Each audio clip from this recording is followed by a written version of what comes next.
E se você que está assistindo não trabalha com RH, precisa prestar atenção também, porque a gente está falando de uma coisa que afeta muita gente, que está afetando cada vez mais gente. Uma pesquisa que foi lançada este ano e que entrevistou mais de 150 mil pessoas do mundo inteiro, mostrou que 1/3 da população mundial, 1/3, sofre de estresse e irritabilidade. E boa parte da causa desse estresse e irritabilidade estão associados à nossa vida profissional.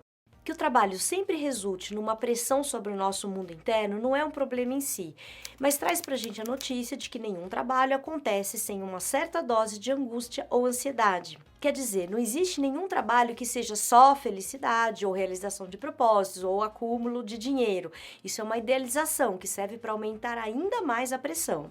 E nessa dinâmica psíquica do trabalho, a gente vai desenvolvendo formas de lidar com as pressões, com as angústias, com as ansiedades, com os medos, aquilo que o Christophe Dejoux chamou de estratégias defensivas. Essas estratégias que nós desenvolvemos são inconscientes e nos protegem do excesso de angústia ao mesmo tempo em que elevam a nossa produtividade. A gente sabe que esses sentimentos são incômodos, mas eles nos ajudam a desempenhar o nosso trabalho. Em certas situações, eles podem até gerar uma melhoria geral na nossa saúde ou até mesmo garantir a nossa sobrevivência, como é o caso de trabalhadores que passam perigos no dia a dia, como construção civil, como as pessoas que estão nas plataformas de petróleo. Uma certa dose de ansiedade ajuda o trabalhador a ficar atento, tomar precauções e até evitar acidentes que poderiam ser fatais. Mas e a burnout? Porque uma coisa é essa angústia que nos coloca em movimento. Outra coisa, bem diferente, é o excesso de angústia, de medo, de preocupações, de ansiedade, que muitas vezes e cada vez mais o trabalho vem provocando nas pessoas. O problema da burnout começa, em primeiro lugar, quando a gente ultrapassa um limite dessas estratégias defensivas e não tem como descarregar essa sobrecarga de sentimentos negativos. Nessas situações, a gente fica frustrado e se sente ameaçado. Há um comprometimento do nosso equilíbrio psicossomático e começam a aparecer os sintomas da burnout, como o sentimento de fracasso, o cinismo, a negatividade, os sentimentos de incompetência, de nunca estar à altura das exigências do trabalho. Em segundo lugar, o problema se desenvolve quando o trabalho rompe os nossos limites psíquicos de fadiga, e isso pode acontecer por excesso de atividades ou até mesmo pela falta delas, pela monotonia do trabalho. Então, numa situação onde se juntam a falha das defesas psíquicas contra os sentimentos negativos que o trabalho provoca e a fadiga, começam a surgir os sinais e sintomas da burnout. O corpo começa a se manifestar com dores de cabeça, alterações no apetite, pressão alta, dores musculares, problemas gastrointestinais e até mesmo alterações nos batimentos cardíacos. E a mente vai começar a perder sua versatilidade e você vai sentir dificuldade para se concentrar, seu humor sofre mudanças repentinas, você começa a se isolar dos outros. Agora, além de tudo isso, a burnout tem uma sutileza, a gente não percebe que está caminhando para ela. Essa é uma questão central e certamente uma das razões por que é tão difícil cuidar dessa história. E por que em geral, a gente não percebe? Em primeiro lugar, porque muitas vezes o sofrimento, embora vivenciado, não é reconhecido. Em segundo lugar, a gente não percebe por uma falta de uma cultura psi dentro das empresas, das organizações.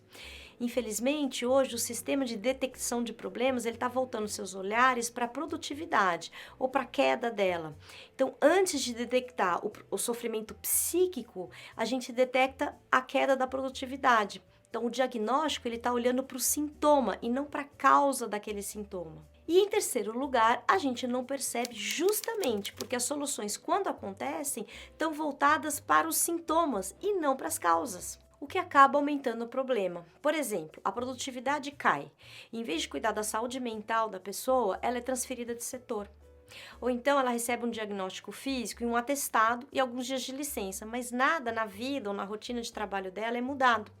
Então você não resolve o problema e ainda aumenta o absenteísmo. Para lidar com esse problema que afeta cada vez mais pessoas e evitar que seus funcionários, seus colaboradores sejam afastados do trabalho de tanto sofrimento por conta da burnout, a gente precisa estar atento a uma solução que se sustenta sobre um tripé de cuidados. Em primeiro lugar, você precisa ajudar o seu colaborador a se conscientizar sobre a importância do cuidado de si. Nesse sentido, a empresa pode oferecer treinamentos e atividades que favoreçam o fortalecimento psíquico para que o trabalhador ele possa desenvolver resiliência e o seu bem-estar geral. Em segundo lugar, a gente precisa desenvolver uma cultura psi, que acolha sem preconceitos as questões do nosso bem-estar e do nosso sofrimento psíquico. O importante do desenvolvimento de uma cultura psi é que cada pessoa tem um limite diferente para aguentar as pressões, as angústias do trabalho. Então a organização precisa estar treinada para acolher, para entender, escutar esses limites diferentes. E a terceira dimensão de cuidado, a terceira base do tripé diz respeito ao aprimoramento da organização do trabalho. Isto é, a gente ter estratégias humanizadoras que resgatem o nosso equilíbrio psicossomático. É preciso avaliar como a organização e a cultura podem se tornar fatores estressantes e de risco, pois não é comum que a organização do trabalho influencie as relações e acabe atuando contra a própria empresa, tanto na produção do adoecimento, quanto diminuindo a capacidade produtiva dos trabalhadores. Nesse sentido, promover uma cultura psicologicamente segura é um caminho necessário para diminuir o problema. É preciso buscar uma organização de trabalho mais moderna, com modelos mais humanos, sistêmicos e orgânicos. Mas o que eu faço se eu descobrir que eu tô com burnout? O que eu faço para melhorar? Será que se eu tirar um mês de férias resolve? Não, gente, um pouco muito importante e pouco comentado é que burnout não se resolve apenas com descanso. A burnout é uma síndrome que se instala depois de um período de exposição a situações estressantes. Quando chega o diagnóstico, é porque o sofrimento já ultrapassou os limites de um cuidado que poderia ser feito apenas na base de uma pausa do trabalho. A burnout é o ápice de um acúmulo de sofrimentos não tratados.